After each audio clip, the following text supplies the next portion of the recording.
one of the BBC's most senior news presenters. He has today pleaded guilty to 3 counts of making indecent images of children. We'll get a report from our reporter Helen Hoddinott on that in just a second. And after that, I'm going to replay, I was just reminded of it this morning because of the Edwards case. I'm going to replay part of an interview, a conversation I had with a man who described himself as a non-acting paedophile. He was receiving therapy for the offending that he had been found guilty of previously, this individual. And as part of that therapy, he clearly was reflecting on his own childhood, his own emerging sexual tastes and the like. And it was a difficult conversation. I remember having it with him vividly.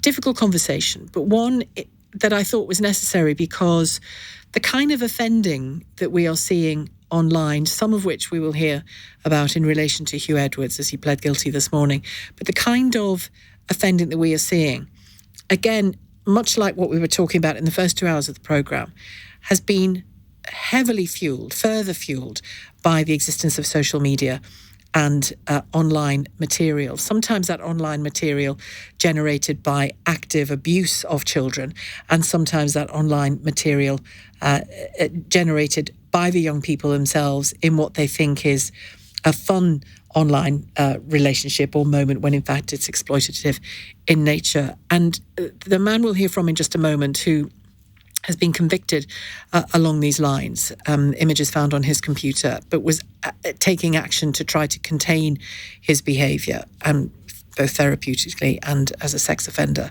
I just felt he had some interesting things to contribute to the conversation that we are going to have. But let's go to Helen Hoddinott first of all and just get the details of what happened in court this morning. I mean, such a well-known figure in this country, Helen. Well, absolutely, Sheila. And Huw Edwards arrived at court this morning flanked by police who wrestled their way through a media scrum. He was wearing a dark suit, blue tie and sunglasses and kept a stern expression as he approached the court. Inside, he spoke to confirm his name, age and address, and speaking quietly, pleaded guilty to 3 counts of making indecent images of children. During the 26-minute hearing, he stared into the distance with his head tilted slightly upwards as the prosecution laid out the case against him. The court heard Edwards was contacted by an adult male through social media. The pair started messaging over WhatsApp, and between December 2020 and August 2021, the unnamed man sent him 377 sexual images, 41 of which were indecent images of children. The court was told that 7 of those were Category A, the most serious type,